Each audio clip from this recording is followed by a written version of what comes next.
విశ్వంలో ఉన్న సమస్త సద్గురువులకు మనందరి తరఫున ఆత్మపూర్వక ప్రణామములు.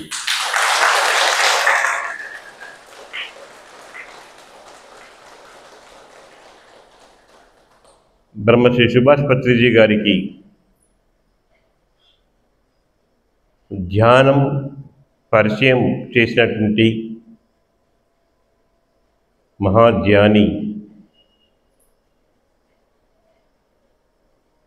యోగి బ్రహ్మశ్రీ సుభాష్ పత్రిజీ గారికి అనంతకోటి ప్రణామములు.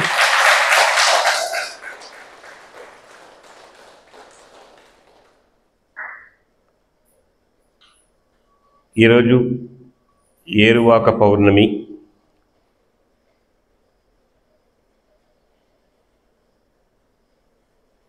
పౌర్ణమి రోజు విశేషంగా ధ్యానం చేయాలి. ధ్యానమునకు ఎక్కువ సమయం కేటాయించాలి.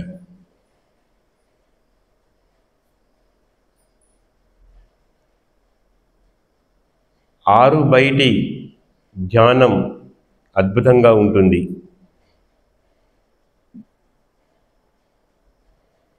వెన్నెలలో ధ్యానం మహాద్భుతంగా ఉంటుంది.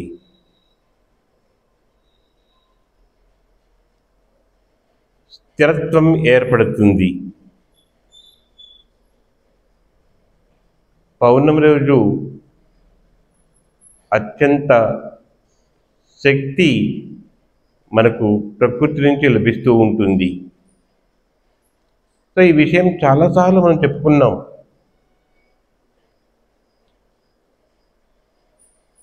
పాత ధ్యాన కేంద్రంలో ఉన్నప్పుడు ఎన్నో పౌర్ణమి రోజులు మేడపైన చేశాం.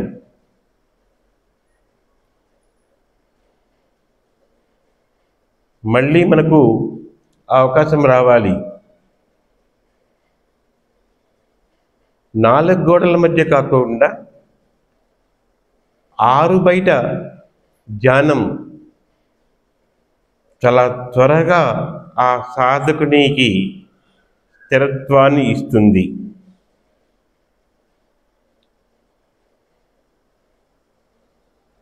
అందుకే మనము ట్రెక్కింగ్ అని చాలాసార్లు వెళ్ళాం. ఎన్నో ఊళ్ళకు వెళ్ళాం. ఓపెన్ ప్లేస్లో మనం ధ్యానం చేయాలి. బాగా వృక్షాలు లేదా నీటి పక్కన, నదుల పక్కన, అక్కడే ఎక్కువ మన యొక్క ఆ ప్రాణశక్తి ఎక్కువ లొకేట్ అయి ఉంటుంది. పట్టణంలో కన్నా ఇక్కడ జనం ఎక్కువ. ఒక్కొక్కళ్ళకు ఒక్కొక్క మనసు ఉంటుంది. వారి వారి ఆలోచనలు భిన్నంగా ఉంటాయి. మంచివి ఉంటాయి, చెడువి ఉంటాయి, స్వార్థపూరితమైనవి. మరి ఎన్నో రకాల మనిషి ఆలోచనలు ఈ పట్టణంలో ఎక్కడ జనం ఉంటుందో అక్కడ ఆకాశంలో విహరిస్తూ ఉంటాయి మన ఆలోచనలన్నీ కూడా. కనుక ఇక్కడ ధ్యానంలో స్థిరత్వం పొందడానికి సమయం పడుతుంది.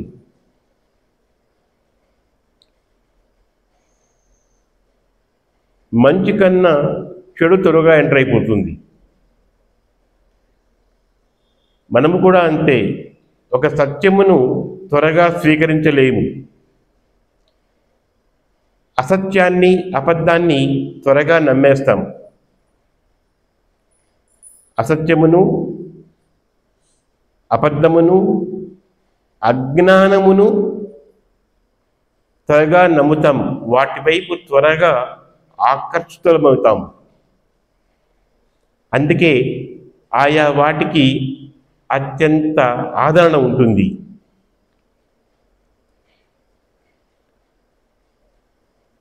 కనుక ఇంతమంది ఆలోచనల్లో ఎటువంటి భావం ఉందో సత్వభావమా, రజోభావమా, తమోభావమా, ఎన్ని ఆలోచనలు ఉన్నాయో ఒకరివి కాదు.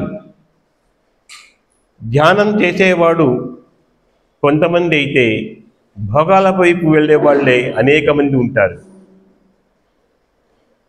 కనుక మనకు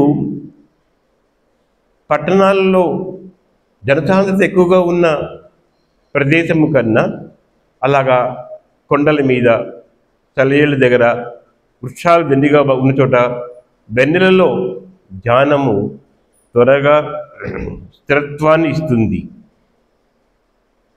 మనసు పరిశూన్యమైపోతుంది. అది ఎప్పుడైనా సరే.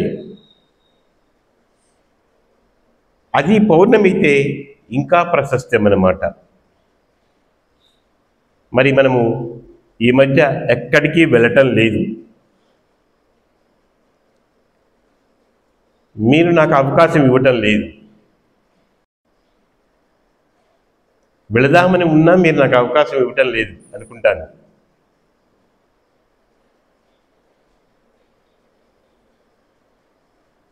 కారణాలతోనే కాలం గడిపేస్తున్నాం. ధ్యాన కేంద్రముకు రమ్మని చెప్తే ఎన్నో కారణాలు వస్తాయి. అదే ఒక మూవీకో, ఒక ఫంక్షన్కో వెళ్ళాలి అంటే అన్ని కారణాలు పక్కకు పోతాయి. అక్కడ ఒకే కారణం ఉంటుంది. ఏమిటి? మాకు ఫంక్షన్ పిలిచారు, మేము వెళ్ళాలి. ఒక కారణం అంతే.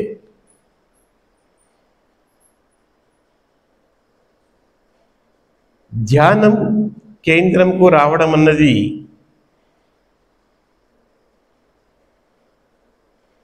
ప్రథమ స్థానం ఇవ్వాలి.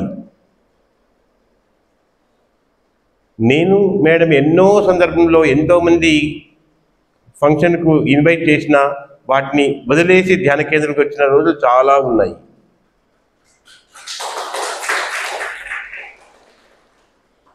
అంటారు అంటే అన్ని 2 సార్లు అంటారు, 3 సార్లు అంటారు. కనుక కారణాలతో కాలం గడిపేస్తాం. ధ్యాన కేంద్రంకు రమ్మని చెప్పిన, ధ్యానం చేయమని చెప్పిన ఎన్నో కారణాలతో అలా కాలం గడిపేసి చివరికి మన కాలం అయిపోయే సమయం కూడా వచ్చేస్తుంది అన్నమాట. దినయామిన్యౌ సాయం ప్రాతః శిశిరవసంతౌ పునరాయాతః కాల క్రీడతి గత్యాత్యాయుః తదపి న ముంచతి ఆశావాయుః. ఈ ఆశ అన్నది ఎన్నో కారణాలు చెప్తుందన్నమాట. ఎన్ని కారణాలతో కాలాన్ని ముందుకు తొలిసినా మన కాలం ముందుకు పోతూనే ఉంటుంది. చివరికి నిందలేందే బొందిపోతున్నట్టుగా ఏదో కారణంతో శరీరం వెళ్ళిపోతుంది. చూసారా? చివరికి శరీరం వదిలిపెట్టడానికి కూడా ఒక కారణం ఉంటుంది. ఎందుకంటే తాను బతికిన నాళ్ళు కారణం చెప్పుకుంటూ పోయాడు. తాను జీవించున్న వాళ్ళు సత్కార్యానికి తప్పించుకోవడానికి కారణం చెప్తూ పోయారు. అదే స్వర్గ సుఖాల కోసము లేదా మన యొక్క జిహ్వ కోసము, మరొక దాని కోసము అన్ని కారణాలు పక్కన పెట్టి అక్కడ హాజరైపోతున్నాము. ధ్యానం యొక్క ఆ విశిష్టత చెప్పే ముందు అర్జునుడికి కృష్ణ పరమాత్మ ముందుగా బోధించినది ఇదే. మనకు భగవద్గీతలో లోతుగా వెళితే మనకు తెలుస్తుంది. మనిషి యొక్క మనసు కారణాలతో తప్పించుకుంటుంది అంట. తప్పించుకొని తనకు తానే శబాష్, మంచి కారణం చెప్పినావు నువ్వు తప్పించుకోవడానికి ఎంత నీ తెలివి ఎంత ఉంటుంది, వాడే మెచ్చుకుంటాడు అనమాట. కారణం తగ్గట్టుగా రుజువుగా సృష్టిస్తాడు. ఇవన్నీ కూడా నీ చివరి దశ వచ్చినప్పటికీ ఏవి ఉపయోగపడవు. ఒక్కటి గుర్తు. నానాభావ మనోయస్య తత్స్థిరం చెప్పాడు. నానాభావ మనోయస్య తస్య ముక్తిర్న జాయితే. అనేక భావాలతో అనేక కారణాలతో మనసులో ఉంటే ఏమవుతుందంటే వాడు ప్రతి కారణం నుంచి విడుదల పొందాలి. నువ్వు చెప్పిన ప్రతి కారణం నుంచి విడుదల పొందితే తప్ప నీకు ముక్తి రాదు కదా. నానాభావ మనోయస్య తస్య ముక్తిర్న జాయితే ఎలా వస్తుంది?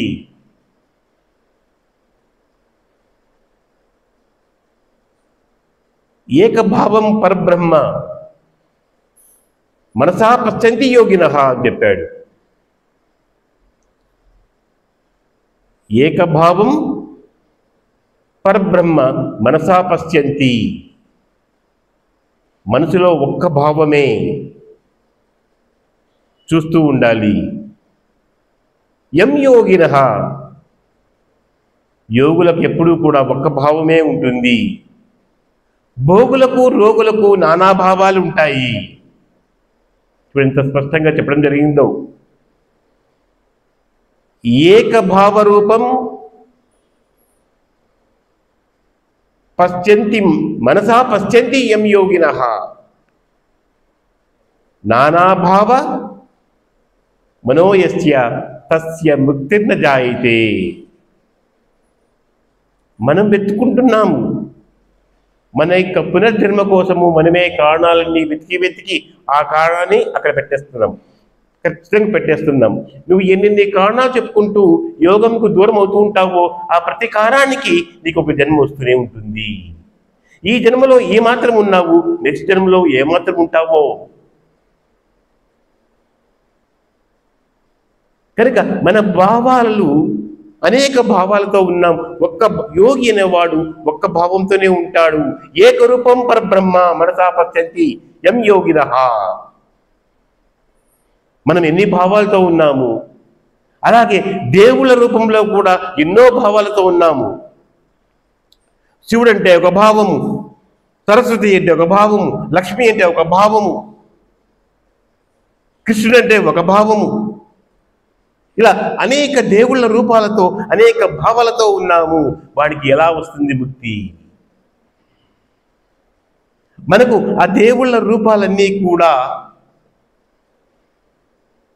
ఒక అంతర్లీనంగా మహర్షులు మనకు ఒక యోగ రహస్యాన్ని అందులో నిక్షిప్తం చేసి పెట్టారు. ఈరోజు పౌర్ణమి సందర్భంగా సగుణోపాసన, ఆకారోపాసన రహస్యం తెలుసుకుందామా? సగుణోపాసన అంటే ఏమి? వివిధ దేవతా రూపాలని మనము పూజిస్తూ ఉన్నాము. వివిధ దేవతా రూపాలని మన మనసులో ప్రతిష్టం చేసుకున్నాము. ఆ రూపం అంటేనే కళ్ళు మూసుకుంటేనే నీకు ఆ రూపము నీ శిలాఫలకం మీద అంటే నీ మనోఫలకం మీద వచ్చేస్తుంది. వస్తుందా రాదా? అలా అని నీకు దేవుడు ప్రత్యక్షమయ్యాడా?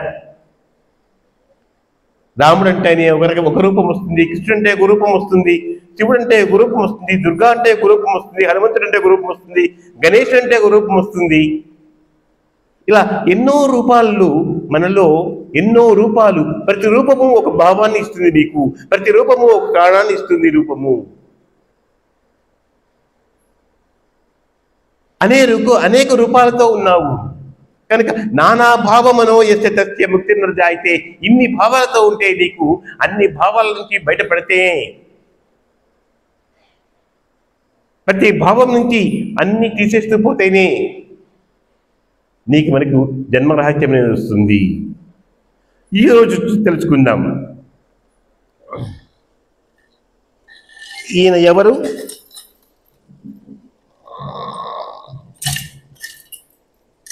ఈయన ఎవరు?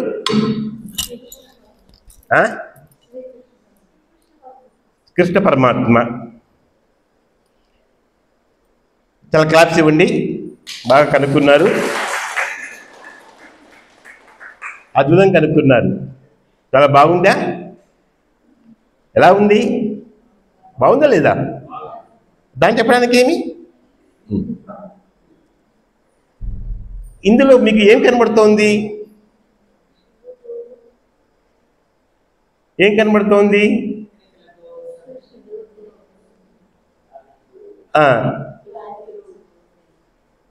ఇక్కడ మీకు ఇంకొకటి పెట్టలేదు, అది పెడతాను. ఎక్కడ పోయింది? ఇక్కడ ఉన్నది.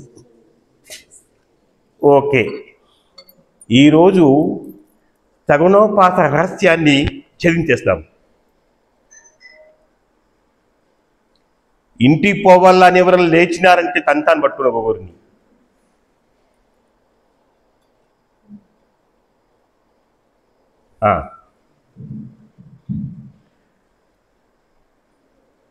కృష్ణుడు అంటే ఇష్టం లేని వాడెవరు?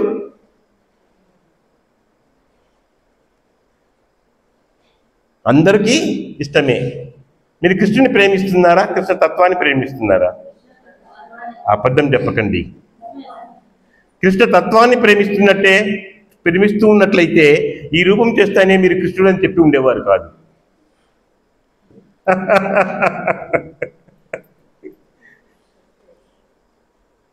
కృష్ణ తత్వాన్ని మీరు ప్రేమిస్తూ ఉన్నట్లయితే ఇది చూసిన వెంటనే శ్రీకృష్ణుడు పాపం కృష్ణుడు మూసాడు ఆయన అని చెప్పి ఉండేవారు కాదు. ఓకే, చెప్పే సంతోషం. ఇందులో మీకు ఏం కనబడుతూ ఉంది? మురళీకృష్ణ కనబడుతున్నాడు. ఇంకా గోపాలుగా గోగున్నాడు కాబట్టి గోపాలు కనబడుతున్నాడు. ఇంకా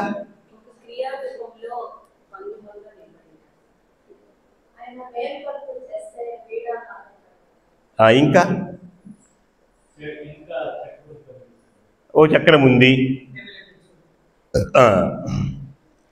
ఇక్కడ మీకు ఎప్పుడో ఒకసారి కొంచెం చెప్పినట్టు గుర్తుంది నాకు, పాత సెంటర్లో. కాలు పాపము ఆయనకు కాలు కొంచెం బెండ్ అయింది అనుకో, కాలు కొంచెం ఆయనకు బెండ్ చేసి పాపం ఏం చేస్తాడు, సరిగా ఆయనకు మోకాళ్ళ నొప్పులు ఉన్నాయి. కృష్ణ పరమాత్మ కూడా పాపం మోకాళ్ళ నొప్పులు ఉన్నాయేమో, పాపము బెండ్ చేసేసాడు. మనం బెండ్ చేసి నడుస్తాం కదా, మోకాళ్ళ నొప్పులు ఉంటే సరిగ్గా నడుచుకోలేకుండా నడుస్తాం కాబట్టి పాపం ఆయన కూడా ఆగే ఉన్నాయేమో. ఇక్కడ మామూలుగా కృష్ణుడు అంటే ఇట్లే ఉంటారు కదా. అంటే ఇది ఇందులో మన మహర్షులు ఎంత యోగముని తెలియజేశారో, యోగ రహస్యాన్ని ఇందులో పెట్టారు. ఇక్కడ బరువంతా ఎడమకాలు మీద మోపి, చూడండి, ఎడమకాల కుడికాల? ఎడమకాలు. బరువంతా ఎడమకాలు అంటే ఒక కాలు పూర్తిగా భూమి మీద పెట్టినాడు, కుడికాలు కొద్దిగా వంచి మునివేళ్ల మీద పెట్టాడు. తర్వాత ఇక్కడ ఒక వంపు వచ్చింది, ఇక్కడ ఒక వంపు వచ్చింది, 3 వంపులు వచ్చినాయి ఇక్కడ. అంటే దీన్ని త్రిభంగము అంటారు. త్రిభంగమురారి అంటే భంగము అంటే భేదించేసినాడు, బ్రేక్ చేసినాడు. అభంగము అంటే వితౌట్ బ్రేక్. మహా యోగులు, మంచి సాధకులు తాము రాసిన రచనలన్నీ అభంగాలు అంటారు. భక్తుకారం కానీ ఇంకా ఎంతోమంది రాశారు, వాటిని ఏమంటాము? అభంగాలు. అంటే వాటికి బ్రేక్ లేదు, ఖండితం కాని వాటిని అభంగాలు అంటారు. ఇక్కడ ఖండించేసినాడు. త్రిభంగము 3 సార్లు ఖండించేసినాడు ఆయన, 3 సార్లు బ్రేక్ చేశాడు. అందుకు ఆయనకు త్రిభంగమురారి. ఈ త్రిభంగ రహస్యం. ఇక్కడ ఈ పైన ఏముంది చూద్దాం. ఈమె చాలా బరువైంది ఇచ్చింది నాకు, నా ఒళ్ళని పెట్టుకుంటాను. ఏమిటి ఇది అంటే, ప్రతి సాధకుడు కూడా మూడింటిని భేదించవలసి ఉంటుంది. ఛేదించవలసి ఉంటుంది. అది జిహ్వ గ్రంథి, హృదయ గ్రంథి, మూలాధార గ్రంథి. 3 గ్రంథి భేదనం చెయ్యాలి. వీటినే వరుసగా బ్రహ్మ గ్రంథి, విష్ణు గ్రంథి, రుద్ర గ్రంథి అంటారు. జిహ్వ గ్రంథి, తర్వాత హృదయ గ్రంథి, మూలాధార గ్రంథి. వాటిని ఏం చెప్తాము? బ్రహ్మ గ్రంథి, విష్ణు గ్రంథి, రుద్ర గ్రంథి. ఇది నాభి నుంచి కింది భాగము రుద్ర గ్రంథి, నాభి నుంచి కంఠం వరకు హృదయ గ్రంథి, కంఠం నుంచి పై భాగము విష్ణు గ్రంథి. అంటే ఇది మరొకసారి చెప్తాను. ఈ నాభి నుంచి కింది భాగం వరకు ఉన్నదాన్ని మూలాధార గ్రంథి, నాభి నుంచి కంఠం వరకు ఉన్నది వచ్చి బ్రహ్మ గ్రంథి, ఆ పైన విష్ణు గ్రంథి. అంటే ఇది హృదయ గ్రంథి.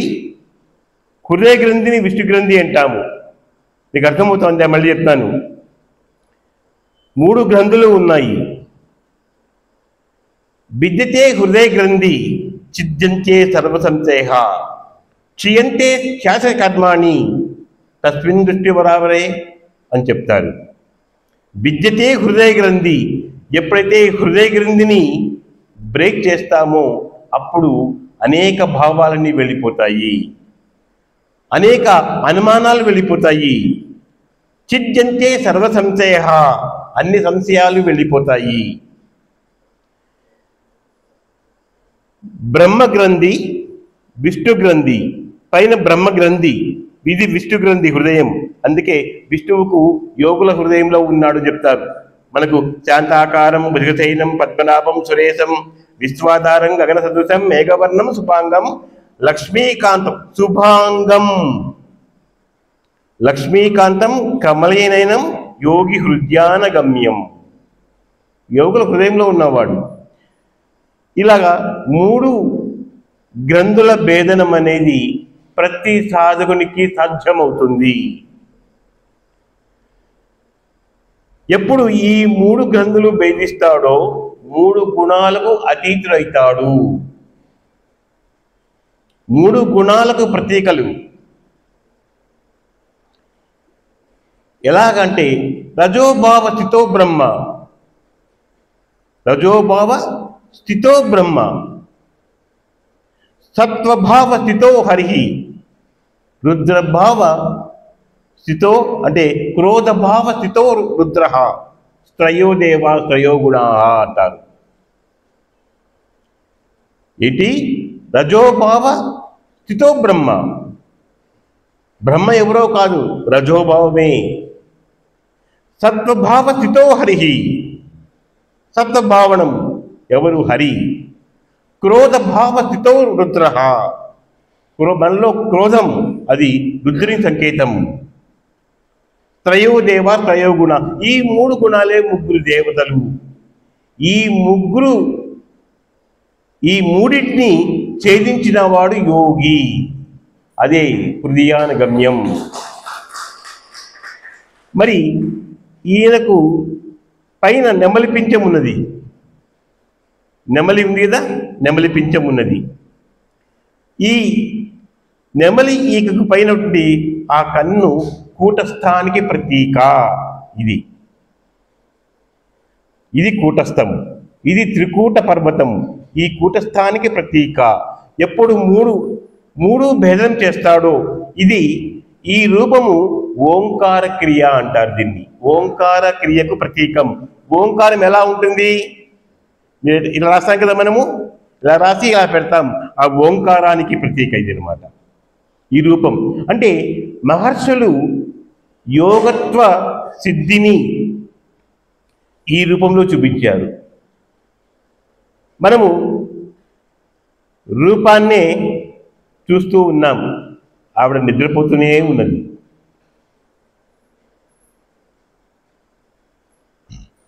ఈ రూపాన్నే చూస్తూ ఉన్నాం. ఈ శ్రీకృష్ణుని యొక్క దీన్ని చూస్తానే మనకు యోగం గుర్తుకు రావాలి. అబ్బా ఎంత బాగా నిలుపుకున్నాడు వంగి. ఈయన 3 గ్రంథుల్ని ఛేదించినాడు. త్రిగుణాత్ముడు కాదు, త్రిగుణాతీతుడయ్యాడు. త్రిగుణాతీతుడికి ఇక్కడ కూటస్థంలో ఆ పరబ్రహ్మ కనబడతాడు. ఎలాగుంటాడు? హృదిస్థం పంకజమష్టపత్రం, హృదిస్థం పంకజమష్టపత్రం, సకర్ణికం కేసర నీలమధ్యం. ఇవన్నీ ఒక యోగ రహస్యాలు. హృదిస్థం పంకజమష్టపత్రం, 8 అష్టముల పద్మములో ఉన్న నీలవర్ణపు కేసరములలో ఆయన వెలుగుతూ ఉన్నాడు. హృదిస్థం పంకజమష్టపత్రం, 8 దళములు ఉన్న పత్రములో ఎలా ఉన్నాయంట? ఎంత స్పష్టంగా చెప్పడం జరిగిందో. సకర్ణికం కేసర మధ్య నీలం, సకర్ణికం కేసర మధ్య నీలం, నీలపు రంగులో వెలుతూ ఉన్నాడు. అంగుష్ట మాత్రమునియో వదంతి ధ్యాయంతి ముని పురాణం పురుషం అని చెప్పాడు. అంటే మహాయోగులకు విష్ణువు ఎవరు ఉంటే ఆ పురాణ పురుషుడే, ఆ మహనీయుడే. ఎలా ఉన్నాడంట? 8 పత్రములు గల ఆ పద్మములో కేసరాల మధ్య నీల రంగులో వెళుతున్నాడు. అంగుష్ట మాత్రంలో ఉన్నాడు. అది అక్కడికి ఉంటాడు అన్నమాట. దాన్నే వామనుడు అంటారు. వామనుడు అంటారు. దీన్ని గగన గుహ అంటారు. దీనికి వెనక భాగంలో ఒక 3 అంగుళాలలో ఒక గుహ ఉంది. దాన్ని గగన గుహ అంటారు. గుహాయాం ప్రతిష్టంతి ఆత్మని తిష్టంతి అన్నారు. ఈ గుహలోనే ఆత్మ తిష్ట వేసుకొని ఉంటుంది. మన అందరి ఆత్మ ఎక్కడ ఉంటుంది అంటే ఈ గగన గుహలో వేసుకొని ఉంటుంది. అదే పరబ్రహ్మ. ఇది అందరికీ సాధ్యమవుతుంది.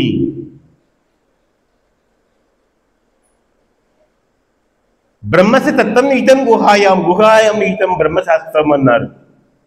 ధర్మస్య తత్వం ఇతం గుహాయాం. ఆ ధర్మం యొక్క తత్వము, జ్ఞానం అనేది ఎక్కడ నిక్షిప్తం చేసి పెట్టి ఉన్నారు అంటే అక్కడ గుహలో చేసి పెట్టి ఉన్నారు.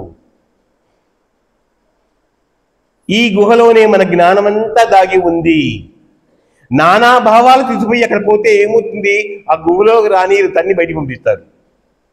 అనేక భావాలతో అక్కడికి వెళితే తోసేస్తారు. ఏకభావ రూపం పరబ్రహ్మ.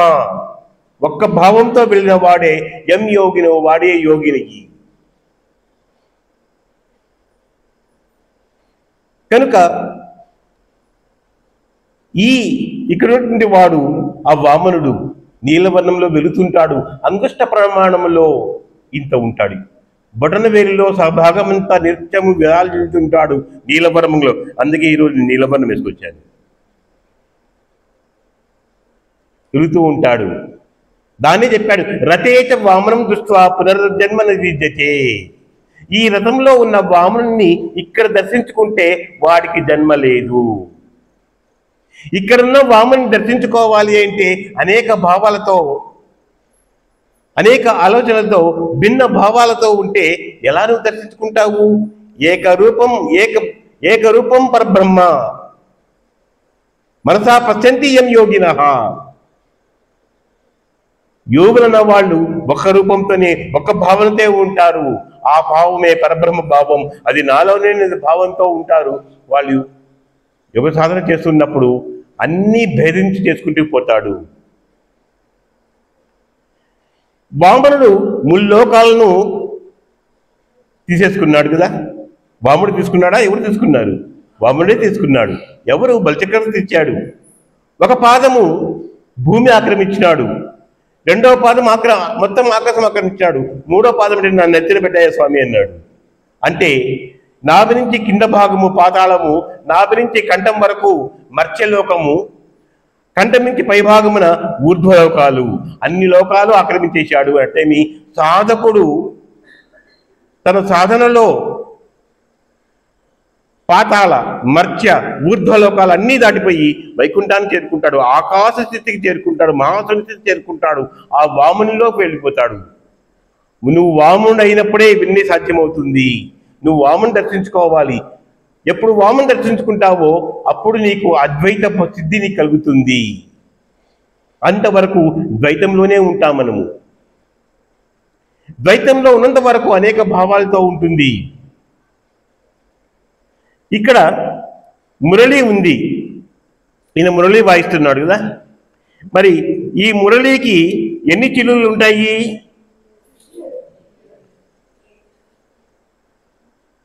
క్రింద 6 చిల్లులు ఉన్నాయి, పైన ఒక చిల్లు ఉంది. ఈ కింది భాగంలో ఉన్న 6 చిల్లులు 6 చక్రాలకు ప్రతీకలు. ఈ 6 చిల్లులు మనలో ఉన్న 6 చక్రాలకు, ప్రధానమైన చక్రాలకు ప్రతీకలు. ఇది సహస్రానికి ప్రతీక. ఏ శక్తి అయినా సరే నీకు రావాలి అంటే రూపంలో ఉన్న, అంటే వాయు రూపంలో ఉన్న ఆ ప్రాణము ఈ సచక్రాలన్నీ భేదించుకుంటూ పై వరకు వచ్చేస్తుంది. అప్పుడు ఇక్కడ నాదం వస్తుంది, దాన్ని ఓంకార నాదం అంటారు. ఇవన్నీ తీసుకుంటూ వస్తాడు.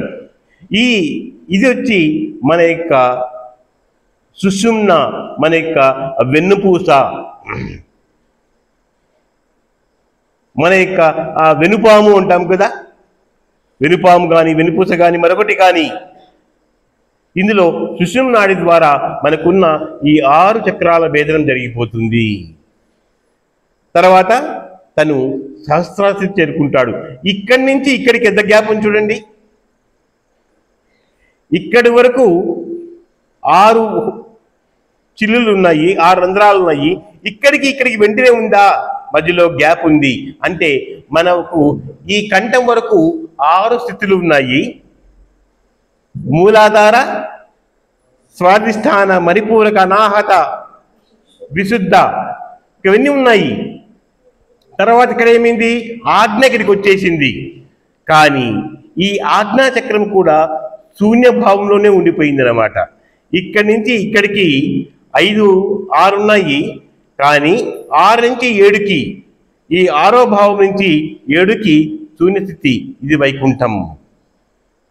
ఇది వైకుంఠం. ఈ వైకుంఠంలో ఎట్లా ఉండాలి? వైకుంఠ స్థితి ఏంటేమి? నీ ఏ కుంఠితము లేనిది. ఇది యోగ రహస్యం. మనము మన సుషుమ్న నాడి, మన బ్రహ్మదండి, ఇది బ్రహ్మదండికి ప్రతీక ఈ పిల్లంగోవి. ఇక్కడి నుంచి ఊపితే మనకు వస్తుంది అనమాట. ఇటు సైడ్ ఊపితే వస్తుంది. మనకేమవుతుంది? ఇక్కడ గాలి వలన, ఇక్కడ ప్రాణవాయువు వలన ఇవన్నీ ఉత్తేజితమవుతాయి. ఇది పైభాగంలో ఉంది. అశ్వత్థానికి ప్రతీక ఇది. అశ్వత్థ వృక్షం ఎలా ఉంటుంది? మామూలుగా వేళ్ళు కింద ఉంటాయి, చెట్టు పైన ఉంటుంది. కానీ మనకు యోగులు చెప్పిన అశ్వత్థ వృక్షం, అంటే కృష్ణ పరమాత్మ చెప్పిన అశ్వత్థ వృక్షానికి ఎలా ఉంటాయి? వేళ్ళు పైన ఉన్నాయి. అంటే ఎనర్జీ తీసుకునేది పైన ఉంటుంది, ఎనర్జీ రిసీవ్ చేసుకునే పైన ఉంటుంది, ఇచ్చే పొందేవిని కింద ఉంటాయి. వేళ్ళు చెట్టు తిరిగేసి ఉంటుంది, అవునా? మామూలుగా అశ్వత్థ వృక్షము వేళ్ళు కింద ఉంటాయి, కొమ్మలు రెమ్మలను పైన ఉన్నాయి. కానీ ఈ దేహరూపమైన అశ్వత్థ వృక్షానికి వేళ్ళు పైన ఉన్నాయి. అంటే ఎనర్జీ తీసుకునే భాగం పైన ఉంది, అక్కడి నుంచి పంపించాలి. అది అట్టడుగు పడిపోయింది కనుక మళ్ళీ కింది నుంచి పైకి తీసుకురావాలి. ఇది శ్రీకృష్ణుని యొక్క యోగ రహస్య భంగిమ. ఇది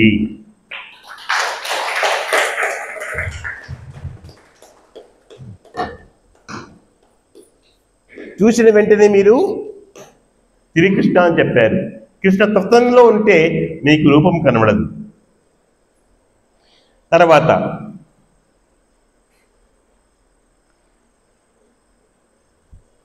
దుర్గాదేవి. దుర్గాదేవి అంటేనే మీకు రూపం వచ్చేసినప్పుడే కదా. దుర్గాదేవి అంటే ఒక రూపం. ఆవిడకు ఎన్ని చేతులు ఉన్నాయి? 10 చేతులు. ఈ పక్క 5, ఆ పక్క 5, 10 చేతులు ఉన్నాయి. దుర్గాదేవి యొక్క వాహనం ఏంటి? సింహము లేదా పెద్ద పులి. సింహమైనా ఉంటుంది, పెద్ద పులి అయినా ఉంటుంది.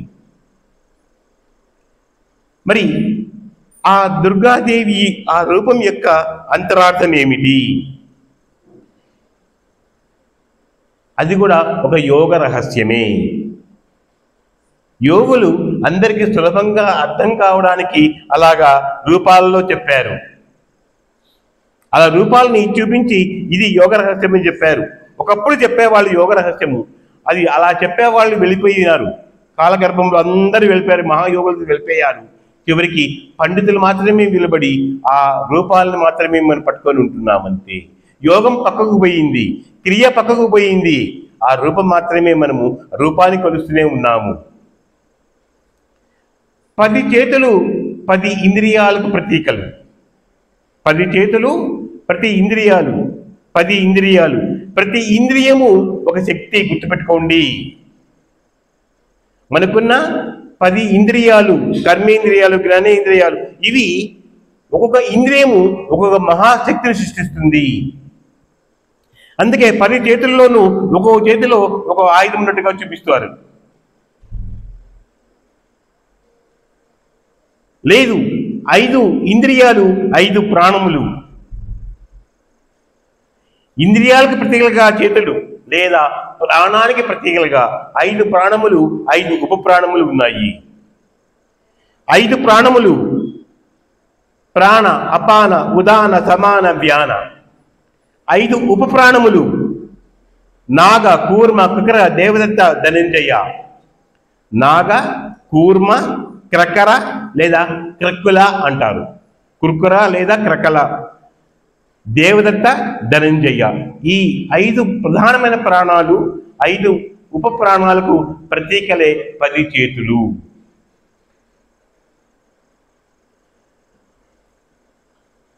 ఇంద్రియాలని సంహరించగలిగితే ప్రాణాలు ఉద్భవిస్తాయి. ఇంద్రియాలని సంహరించినప్పుడు ప్రాణాలు పైకి లేస్తాయి. 10 ప్రాణాలు నీకు ఒక అనేక శక్తులుగా ఉపయోగపడతాయి. దుర్గా ఎవరుంటే దుర్గానికి అధిదేవత. మన దేహమే ఒక దుర్గం. మన ఈ దేహమే ఒక దుర్గం. ఈ దుర్గాన్ని దుర్గతి పట్టించుకోకుండా నిరంతరము కాపలా కాస్తుంటుంది దుర్గి. దీన్ని నిరంతరము రక్షిస్తూ ఉంటుంది ఆవిడ. కానీ మనము అనేక భావాలతో, భిన్న భావాలతో ఆ రక్షణని మనమే నరికేసుకుంటున్నాము,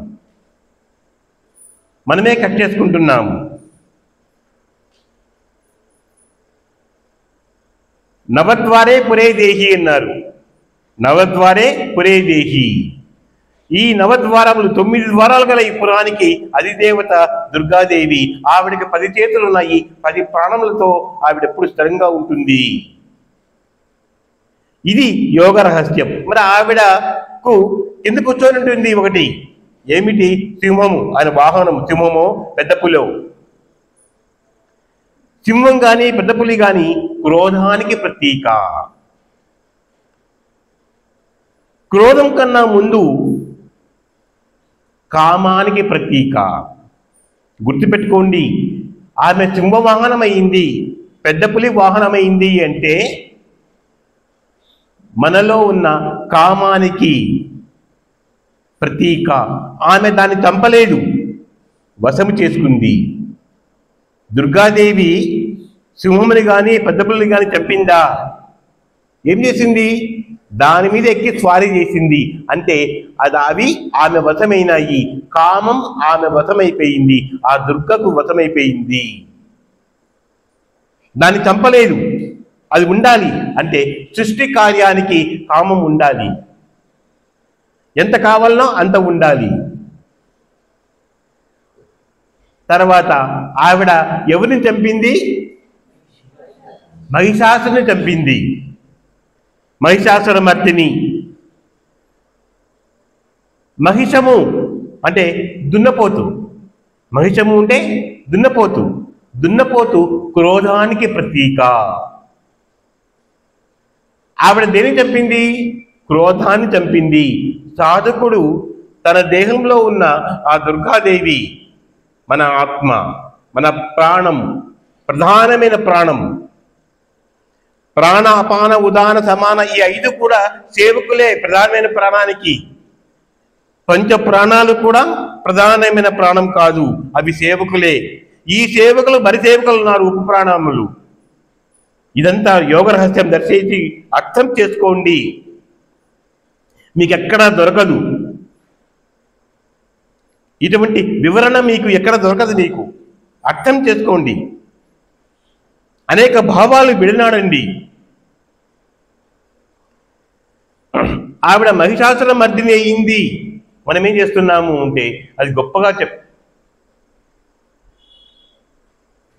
నవరాత్రుల్లో నవ విధాల ఆవిడకు అలంకారం చేస్తారు. ఒక్కొక్క అలంకారము ఒక్కొక్క శక్తికి ప్రతీక.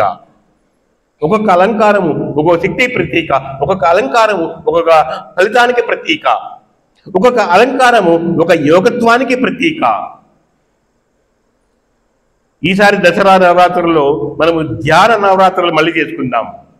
ఎప్పుడో ఒకసారి చేశాము పాత ధ్యాన కేంద్రంలో. ఇప్పుడు మళ్ళీ ధ్యాన నవరాత్రులని 10 రోజులు పెట్టుకుందాము. మీరందరూ వస్తే ఆ రోజు తెలుసుకుందాం. ఈ మహిషము క్రోధానికి ప్రతి సాధకుడు క్రోధాన్ని చంపేయాలి. క్రోధాద్భవతి సమ్మోహ, సమ్మోహాత్ స్మృతిభ్రంశః, స్మృతిభ్రంశాత్ బుద్ధినాశాత్, బుద్ధినాశాత్ ప్రణశ్యతి. కృష్ణ పరమాత్మ బోధించాడు. సాధకుడు ముందుగా క్రోధం ఎందుకు వస్తుంది? మోహం వల్ల పుడుతుంది. మోహం ఎందుకు వస్తుంది? అనేక భావాలతో, అనేక కోరికలతో ఉన్నప్పుడు. అంటే ధ్యాయతో విషయాన్ పుంసః,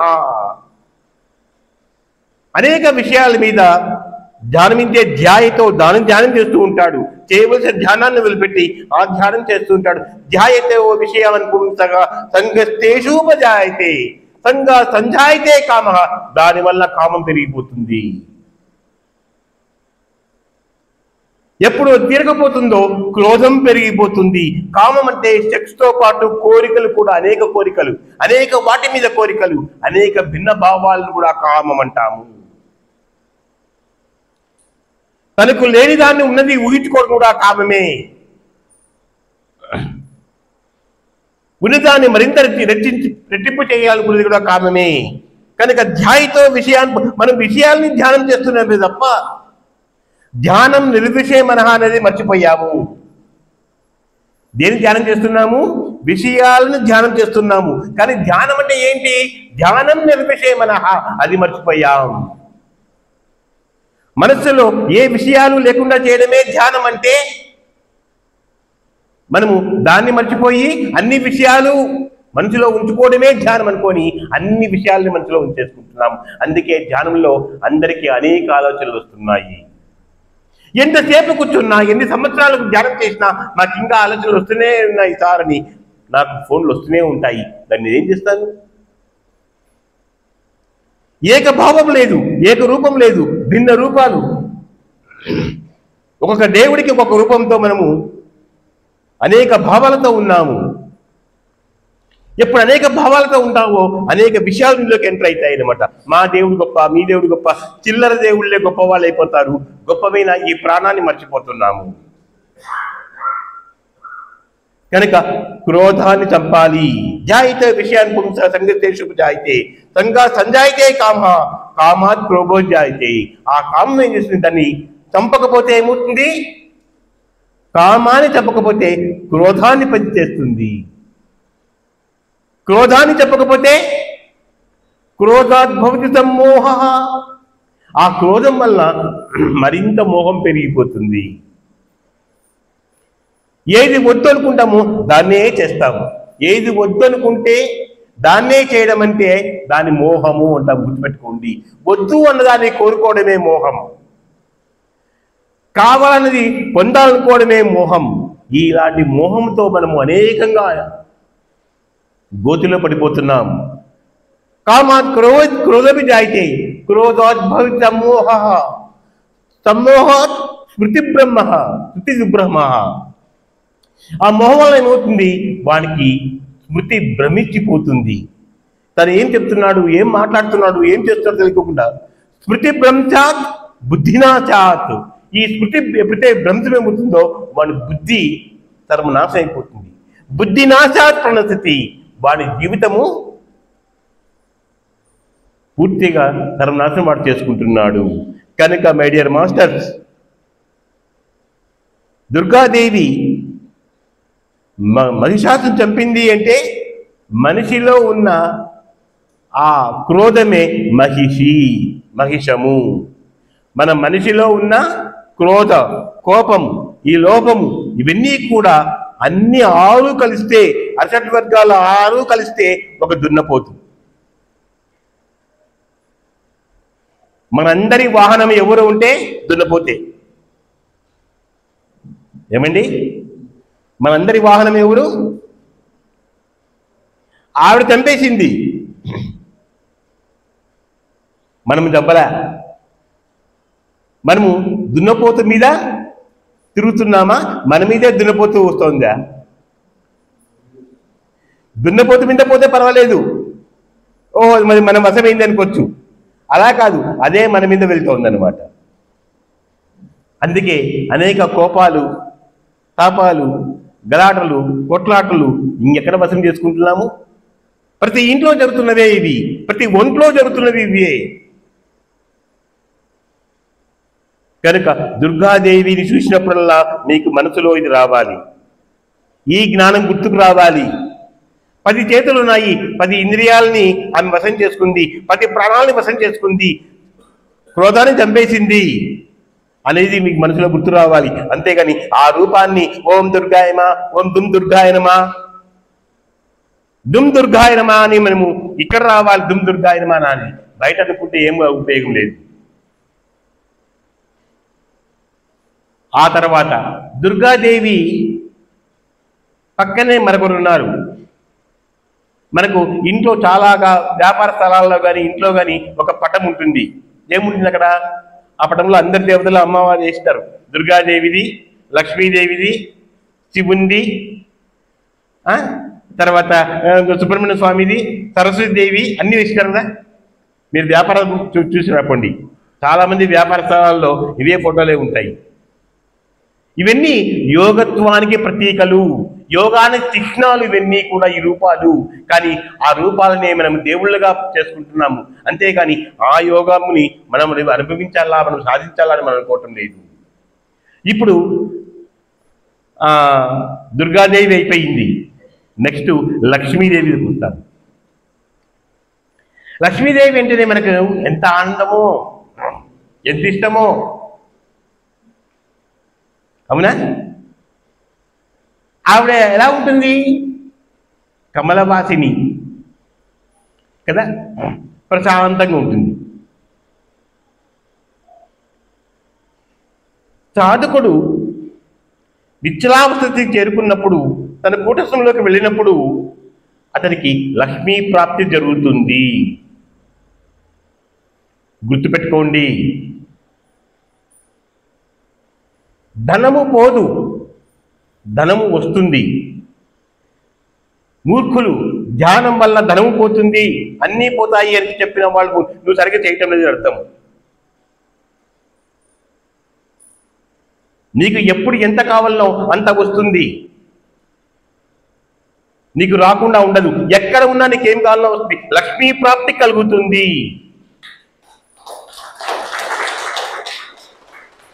దాని ప్రత్యక్ష ఉదాహరణ నేనే. నేను ఎలాగున్నామో పాత వాళ్ళకి తెలుసు, ఇప్పుడు ఎలాగున్నామో అందరికీ తెలుసు. నేనేం బ్యాంకు దోపిడీ చేశానా? ఎవరు నాకు కొల్లగొట్టినానా? మరి మీతో మిమ్మల్ని ఏమన్నా అమౌంట్ వసూలు చేస్తుందానా? నువ్వు చేసే పనిలో విజయం ఉంటుంది.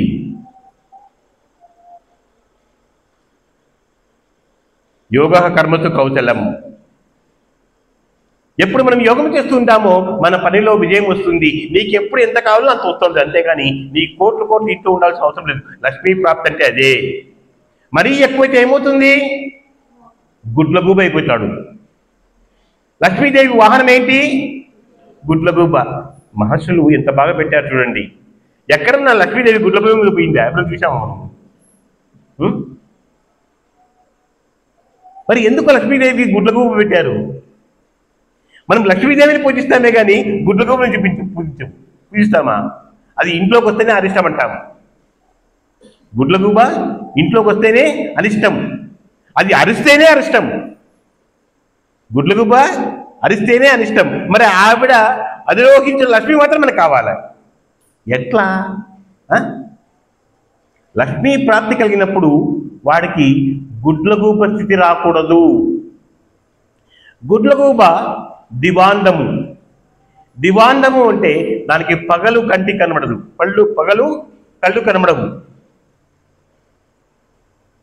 రాత్రి కనబడుతుంది. అందుకే అది రాత్రిపూట తిరుగుతుంది. అందుకే దాన్ని రాత్రించరము అన్నారు. దాన్ని ఏమన్నారు? రాత్రించరము అన్నారు. రాత్రిపూట తిరుగుతూ ఉంటుంది అనమాట. ధన ప్రాప్తి కలిగినప్పుడు వాని కళ్ళు గుడ్డివి అయిపోకూడదు, వాని బుద్ధి గుడ్డి కాకూడదు. అనేక దుష్ట పనులు చేయరాదు. నీ ధనం వచ్చింది కదా అని దుష్ట పనులు చేయరాదు. అప్పుడు ఏమవుతుందంటే మళ్ళీ నువ్వు మరీ పడిపోతావు. కనుక గుడ్లగూబ పక్క నుండి ఎప్పుడు హెచ్చరిస్తూ ఉంటుంది. లక్ష్మీదేవి పక్కన గుడ్లగూబ ఉంది. మనం ఎక్కడన్నా సరే విఘ్నేశ్వరుడు ఉండాలంటే పక్కన వచ్చిన ఎలక ఉంది, అవునా? వినాయకుడి పక్కన ఎలక పెడతారు, కానీ లక్ష్మీదేవి పక్కన ఎందుకు గుడ్లగూబ పెట్టరు? చూసారా? ఆ గుడ్లగూబ ఎప్పుడు మనల్ని హెచ్చరిస్తూ ఉంటుంది. గుడ్లగూబ స్థితికి నువ్వు పోవద్దు. గుడ్లగూబ స్థితికి అందరూ గుడ్లగూబ స్థితికి వెళ్తున్నాము. ధనము చేత ఎన్ని మదములు ఉన్నాయి చూసిన, అష్టమదములు ఉన్నాయి. మనిషి అష్టమదములతో బాధపడుతూ ఉన్నాడు, అష్టమదముల చేత పీడించబడుతున్నాడు. ఈ అష్టమదముల గురించి మరొకసారి తెలుసుకుందాం. లక్ష్మి అయిపోయింది, ఇప్పుడు సరస్వతి వస్తాం. సరస్వతి ఆవిడ చేతిలో ఏముంది? వీణ ఉంది, మరొకటి పుస్తకం ఉన్నది, అవునా? పుస్తకము జ్ఞానానికి చిహ్నం. పుస్తకము జ్ఞానానికి చిహ్నం. వీణకున్న ఆ వంపులున్నాయి చూసావా, అవి మన వెన్నెముకలో ఉన్న ఆ పూతలకు ప్రతీకలు. మన వెన్నెముకలో ఉన్న పూసలకు ప్రతీకలు, అలాగే మన దేహంలో ఉన్న తత్వాలకు ప్రతీకలు. దాన్ని ఆమె వాయిస్తూ ఉంటే ఏమవుతుంది? అద్భుతమైన నాదం వస్తుంది. ఆ ఓంకార నాదం మనకు పైనుంచి పైన మిడుతూ ఉంటుంది. ఆవిడ కింద మిడుతుంది, పైన ఎక్కువ శృతి అవిని మిగతావిని ఆడిస్తూ ఉంటుంది. ఆ వీణ చూశారు కదా. తర్వాత ఆవిడ వాహనం ఏంటి? ఆవిడ వాహనము హంస. హంస దేనికి ప్రతీక? పాలలో ఉన్న నీళ్ళను వేరు చేస్తుంది. పాలలో కలిసిన నీటిని వేరు చేస్తుంది. నీటిని పాలను వేరు చేసి పాలను మాత్రమే స్వీకరిస్తుంది. అంటే ఆ యోగికి, ఆ సాధుడికి నీరక్షీర వివేకం కలుగుతుంది. దాన్ని ఏమంటాము? నీరక్షీర వివేకము. అంటే ఏది జ్ఞానము, ఏది అజ్ఞానము చదివిన వెంటనే, చూసిన వెంటనే అది మీకు అర్థమైపోతుంది. చదివిన వెంటనే, చూసిన వెంటనే ఇక్కడ అజ్ఞానము పూత పూయబడినది, అజ్ఞానం మాట చెప్పబడినది. అందులో జ్ఞానం మాత్రమే తీసుకుంటాడు, మిగతా దాన్ని వదిలేస్తాడు. నీరు అక్కడ అజ్ఞానానికి చిహ్నం, పాలు జ్ఞానానికి చిహ్నం. హంస పాలను మాత్రమే తీసుకుంటుంది. అంటే ఆ సరస్వతీదేవిని ఆవహించిన వాడికి హంస వాహనమైంది అంటే నీరక్షీర వివేకం జరిగింది.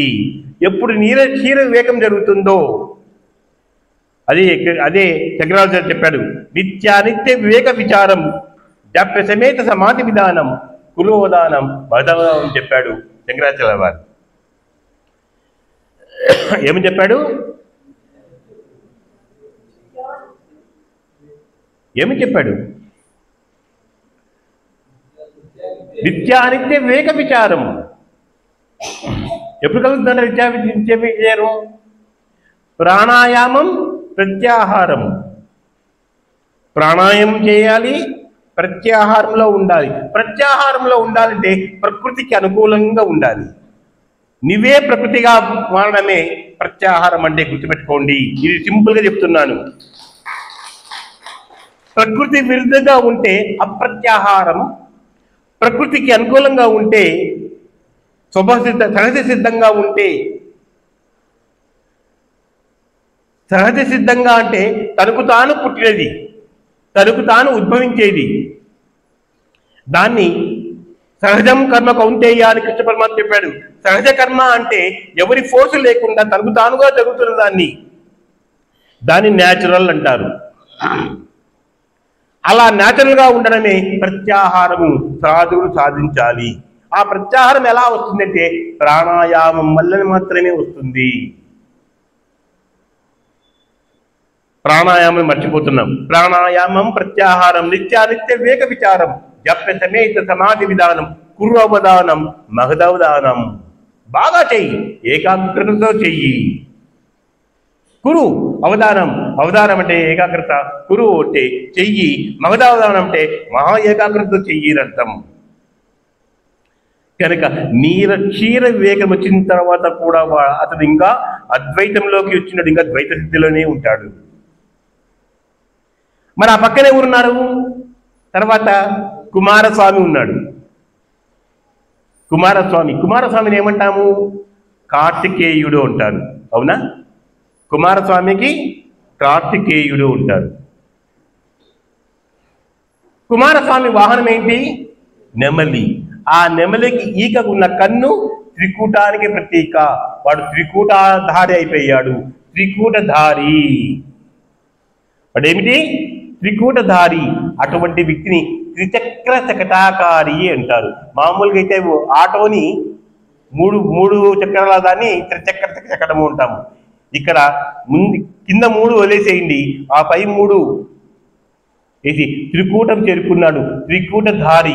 ఈ త్రికూటధారి ఎవరంటే కార్తికేయుడు. కార్తికేయ చేతుల్లో ఏముంది?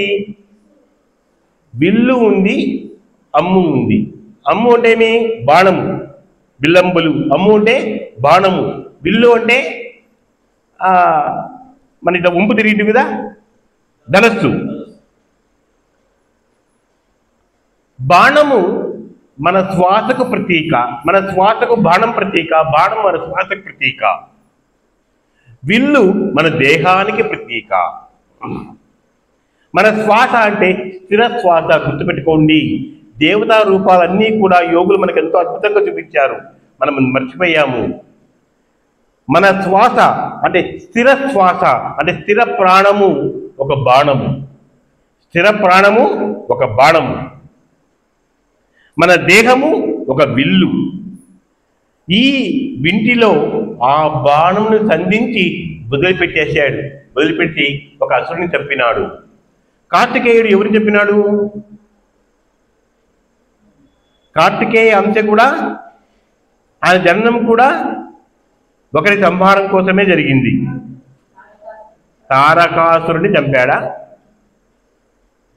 ఎవరు చెప్పినాడు?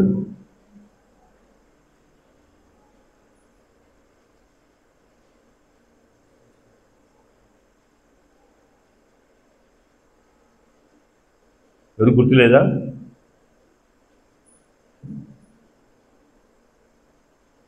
నెక్స్ట్ క్లాసులో చెప్పండి మీరు నాకు. కనుక దానిని తెలుసుకోండి.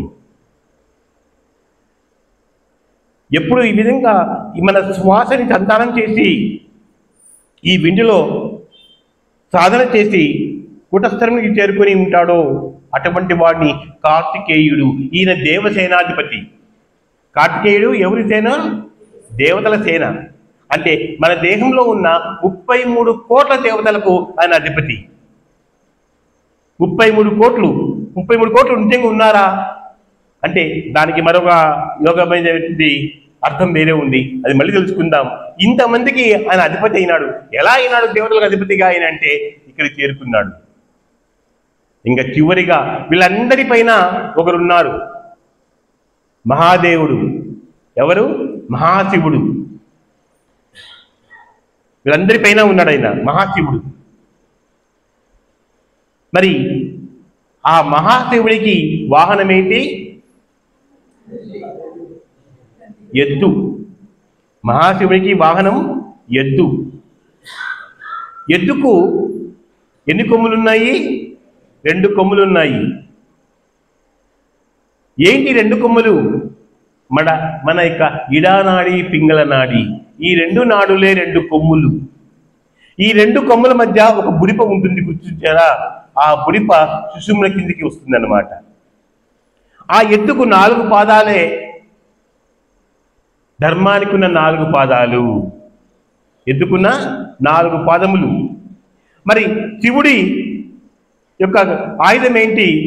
త్రిశూలం. త్రిశూలం ఆయన వెళ్ళినాడు అంటే దేనికి ఎదురు లేదు ఆయనకు. త్రిశూలానికి ఎదురు లేదు అంటే ఏంటి? సత్వ రజ తమో గుణాలు మూడింటిని అధిరోహించినప్పుడు ఏమవుతుంది? నిర్గుణము. నిర్గుణానికి ఎదురే లేదు. ఆ నిర్గుణానికి ప్రత్యేక త్రిశూలము. కింద ఒక పైపు వచ్చి ఉంటుంది, పైన 3 వేరువేరుగా ఉన్నాయి. ఈ 3 వేరువేరుని ఒకటి చేసి కింద పట్టుకున్నాడు కనుక నిర్గుణునికి ఓటమే లేదు. గుణవంతుడికి అంటే గుణాలతో ఉన్నవాడికి ఓటమి ఉంటుంది. మనకు జరిగిన పురాణంలో విశ్వామిత్రుడికి వశిష్ఠునికి మధ్య యుద్ధం జరిగింది. విశ్వామిత్రుడు విశ్వరథుడుగా ఉన్నప్పుడు, రాజుగా ఉన్నప్పుడు వశిష్ఠుడితో యుద్ధం చేశాడు. వశిష్ఠుడు నిర్గుణుడు, విశ్వరథుడు క్రోధంతో ఉన్నాడు, రజోభావంతో ఉన్నాడు. వాడు ఎన్ని ఆయుధాలు వేసినా కూడా ఈ నిర్గుణంలోకి వెళ్ళిపోతూనే ఉన్నాయి. అప్పుడు అనుకుంటాడు, అరే రే నా యొక్క ఆయుధాలు ఏవీ పనిచేయడం లేదే, ఇతని దగ్గర అన్ని శూన్యమైపోతున్నాయి, కనుక నేను కూడా ఆ శక్తి సంపాదించాలని ఈ ధ్యానం యోగస్థితిలోకి వస్తాడు అన్నమాట. మరి ఆయన పైన మెళ్ళో పాములు ఉన్నాయి, సర్పాలు ఉన్నాయి. ఏంటి అంటే కాలాన్ని పట్టేసుకున్నాడు, కాలం విలువ తెలుసుకున్నాడు. కాలాన్ని నిన్ను అన్నిటినీ ఇబ్బంది పెట్టే వాటిని తను మాలాగా వేసుకున్నాడు. పైన గంగ ఉంది, అది జ్ఞానవాహిని. శివుడు శూన్యానికి ప్రతీక. శివుడు శూన్యానికి ప్రతీక. మహాదేవుడు, మహాదేవుడే మహాశూన్యం. మహాశూన్యంలోనే అన్నీ సంభవమవుతాయి. మరి ఆయన ఎద్దు మీదే ఎందుకు వెళ్ళాలి? ఎద్దుకి వృషమం అని పేరు. ఎద్దుకు మరొక పేరుంది వృషమం, మనం వృషభం అంటున్నాము. ఆ వృషమం యొక్క 4 పాదములు, ధర్మానికి 4 పాదాలు ఉన్నాయన్నాం. ఇప్పుడు కలియుగంలో ఒక పాదంతోనే ఉంది అంటున్నాం. 3 పాదాలు వెళ్ళిపోయే పమ్ము కుంటిదైపోయింది, ఒక పాదంతోనే ఉంది. ఏంటి ఈ 4 పాదాలు? ఏంటి అంటే జిహ్వ గ్రంథి, హృదయ గ్రంథి, నాభి గ్రంథి, మూలాధార గ్రంథి. జిహ్వ గ్రంథి, హృదయ గ్రంథి, నాభి గ్రంథి, మూలాధార గ్రంథి. ఈ 4 గ్రంథులు ధర్మానికి ఉన్న 4 పాదాలు. ఈ 4 పాదాలతో నువ్వు చేయగలిగితే, అంటే నువ్వు సాధన చేస్తున్నప్పుడు ఏమంటే అన్ని గ్రంథులు భేదనమవుతుంది. అప్పుడు ఆ వ్యక్తి యోగ స్థితిలోకి వెళ్తాడు. నిత్య సత్వంతో నిరోగక్షేమాత్మ అన్నాడుదా, వాడు శివుడు. అందుకే శివుని దగ్గరే ధర్మం 4 పాదాలతో నడుస్తూ ఉంటుంది. దానికి ప్రతీకగానే ఆయన ఎద్దు వృషం చేస్తూ. ఎద్దు సాధనకు ప్రతీక. గుర్తుపెట్టుకోండి, రైతుకు ఆయుధం ఏది? రైతుకు నాగలి ఉంది, ఎద్దు ఉంది. ఎద్దుకు ఎంత బలం ఉండింది? మొత్తం దున్నేస్తుంది. నువ్వు దాన్ని దున్నాలి అంటే నాగలి కావాలి. అంటే కర్షణం చేయాలి అంటే ఒక హలం కావాలి. ఆ హలం అంటే మనం సాధన చేసే దాన్ని హలం అంటాము. దానికి ఏం కావాలి? ఎద్దు కావాలి, ఎద్దుకు బలం కావాలి. ఎద్దుకున్న బలం దేనికి లేదు. ఆ సాధన చేస్తున్నప్పుడు వాడు సాధకుడు ఆ పట్టుదలతో ఎలాగా అంటే అది ఎంత బలంగా లాగుతుందో ఆ భూక్షేత్రంని ఆ క్షేత్రంని దున్నుదానికి ఎంత బలంగా లాగుతుంది, అంత బలంగా నువ్వు పైకి లాగాలి ప్రాణవాయువుని. గుర్తుపెట్టుకోండి, దానికి ప్రత్యేకలే 2 కొమ్ములు, ఇడానాడి పింగళనాడి. మరి ఆయనకు త్రినేత్రం ఉంది, 3వ నేత్రం వచ్చింది. మరి త్రినేత్రంతో ఆయన ఎవరిని చెప్పినాడు? దుర్గాదేవి కామ దహనం చేయలేదు, కామ దమనం చేసింది. గుర్తుపెట్టుకోండి, దమనం అంటే అదుపులో ఉంచుకోవడం. కానీ శివుడు కామ దహనం చేశాడు. అంటే మరెప్పుడు పైకి లేకుండా దాన్ని కామ దహనం చేశాడు. అప్పుడు మాత్రమే 3వ నేత్రం తెరిచాడు. ఇంకెప్పుడన్నా చెప్పినాడు? ఎప్పుడన్నా పోగా ఆ మన్మధుడిని చెప్పడానికి మాత్రమే తను తెరిచాడు. అంటే తనలో ఎప్పుడు ఎంత సాధన చేస్తున్నప్పుడు ఎక్కడో కొంచెం పుడుతుందన్నమాట. ఆ కోరికలు, అనేక భావాలు పుడతాయి. వాటిని నీ యొక్క ఆ జ్ఞానేత్రంతో దహనం చేయడం, అది శివుని చెప్పింది. ఆ పైన చంద్రుడు ఉన్నాడు. ఇవన్నీ కూడా యోగత్వానికి చిహ్నాలు. ఇవన్నీ మనం లోపల దర్శించుకుంటాం. కనుక మై డియర్ మాస్టర్, ధ్యాన కేంద్రంకి రండి, ప్రతి ఆదివారం రండి. ఇంట్లో కూర్చొని మీరు ఏం చేస్తారు? ఇక్కడికి వస్తే ఎన్నో యోగ రహస్యాలు తెలుసుకుంటాం. నేను చెప్పినవన్నీ ఉత్తమ మాటలు కాదు, మహర్షులు మహాయోగులు బోధించిన యోగ రహస్యాలు నేను అనుభవించినాను, మీ అందరి చేత అనుభవింపచేస్తాను. మీరు రాకపోతే నేనేం చేయలేను. ఉండమ్మా బొట్టు పెడతా అని బొట్టు పెట్టి పిలిచాల్సిన అవసరం లేదు. ఆదివారం వస్తానే తగదగా రావాలి. ఎప్పుడెప్పుడు మరి ధ్యాన కేంద్రం పోతామా అని దయచేసి కారణాలు వెతుక్కోవద్దండి. కారణాలు మిమ్మల్ని మళ్ళీ మళ్ళీ జన్మల వైపు తీసుకెళ్తాయి. కారణాలు చాలా కష్టాలు తెచ్చిపెడతాయి. కారణాలు నరకాల వైపు తీసుకెళ్తాయి. ఇది నేను చెప్పిన సత్యం కాదు. భగవద్గీత ఇక్కడ మొత్తం చదవండి, దీంతో అర్థమవుతుంది. ఓకే, ఈరోజు మహాపౌర్ణమి రోజు సగుణోపాసన రహస్యం తెలుసుకున్నాము. మాస్టర్ తండ్రికి ధన్యవాదములు. Thank you very much.